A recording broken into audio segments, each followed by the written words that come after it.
Olivier Faure. Merci. Merci à toutes et tous. Alors, vous êtes venus nombreux par milliers aujourd'hui. Vous êtes venus et tout avait pourtant été fait pour vous dissuader de venir ici, maintenant, ensemble, jusqu'à opposer l'hommage légitime à Samuel Paty et la marche cet après-midi. Ils ont tout osé, même opposer la liberté et l'égalité dans une république qui est celle que nous défendons. Parce que oui, nous sommes celles et ceux qui défendons la république démocratique et sociale. Et nous sommes ensemble pour le faire. Alors je sais qu'ils rêvent de nous opposer. Je sais qu'ils rêvent de nous diviser. Et qu'avons-nous alors de commun? Qu'avons-nous de commun, chers amis? Eh bien, nous qui venons d'horizons si différents, ils ont voulu jouer de notre diversité pour nous opposer. Nous qui nous sommes parfois, il faut bien le reconnaître, si souvent confrontés. Il y a parmi nous des gens qui viennent de la gauche radicale, d'autres qui se reconnaissent en social-démocratie. Il y a des gens qui, parmi les plus anciens, ont connu les 30 Glorieuses, d'autres qui, depuis qu'ils sont nés, ne connaissent que les crises. Et nous sommes ensemble parce que nous croyons effectivement que les causes communes que nous portons valent plus que tout le reste. Alors je sais que dès demain matin, dans toutes les antennes de ce pays, on me demandera des comptes. On me dira, mais monsieur le député, qu'êtes-vous allé faire avec... qu'êtes-vous allé vous compromettre avec ces braillards qui crient leur colère dans la rue?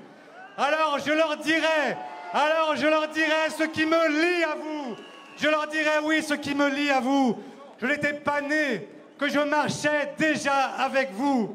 De la Commune de Paris au Front Populaire, de mai 1968 au 10 mai 81, je marchais avec vous. Comme vous, je me rattache à cette histoire, à ces hommes et à ces femmes qui ont marché avant nous et qui ont arraché toutes ces conquêtes sociales que les droites et l'extrême droite ont toujours combattues. Oui, chers amis, il faut croire au bonheur à défendre ensemble. Oui, il faut croire au bonheur. Il est possible. Et puisque rien n'est donné, alors il faut aller le prendre. Il n'y a que les actionnaires qui n'ont pas besoin de faire grève pour être augmentés de 33% en un an. Il n'y a que le grand patronat qui n'a pas besoin de marcher pour s'augmenter de 52% en un an. Il n'y a que le président Macron pour accepter que les hyper-profits se transforment en super-dividendes. Voilà ce que nous avons en commun. Nous n'en pouvons plus de voir le grand manège tourner à l'envers. Nous n'en pouvons plus. Et ils nous parlent toutes et tous de la valeur travail. Mais nous, nous défendons la valeur du travail. Et la valeur du travail, ce sont d'abord des salaires dignes pour toutes et tous. La valeur du travail, c'est aussi accepter de se battre pour que les femmes et les hommes puissent enfin gagner les mêmes salaires, quelle que soit leur fonction. C'est se battre contre toutes celles et ceux qui, on l'a dit, ubérisés, les livreurs, les chauffeurs, et demain, toutes celles et ceux qui dépendront d'une plateforme. C'est se battre pour les conditions de travail, faire en sorte que nous ne détenions pas ce triste record d'Europe où la France est malheureusement le pays où on meurt le plus au travail. Défendre la valeur du travail, c'est défendre tout simplement le fait que nous puissions aussi, dans les accidents de la vie, être assurés, se battre pour l'assurance chômage à un moment où le gouvernement vient de prélever 2 milliards d'euros sur les chômeurs, sur les précaires, sur les jeunes.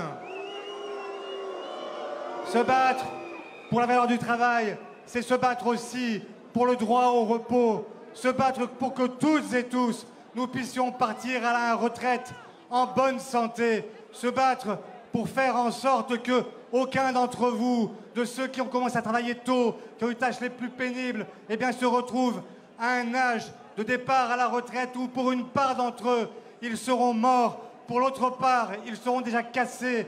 Alors oui, chers amis, chers camarades, battons-nous ensemble, faisons en sorte de nous battre pour que la justice fiscale, la justice sociale soit au rendez-vous. Faisons en sorte que nous ne puissions plus accepter, comme c'est le cas aujourd'hui, avec la flat tax, avec l'ISF, avec la fiscalité imposée par Emmanuel Macron, que le capital soit moins imposé que le travail.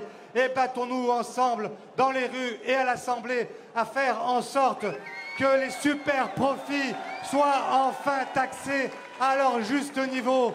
Il n'est pas acceptable de voir le CAC 40 réaliser 174 milliards d'euros de profit et qu'au même moment, le gouvernement s'apprête encore à leur lâcher 8 milliards d'euros pendant qu'on demandera aux retraités 8 milliards d'euros d'économie. Alors, chers amis, chers camarades, j'en termine. Faites en sorte de rester unis. Votre unité est le gage de notre succès.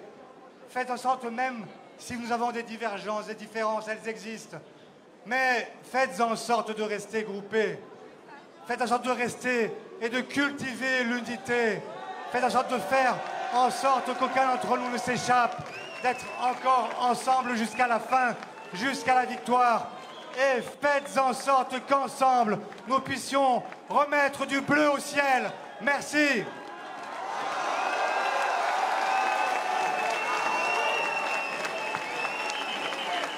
Merci. Alors...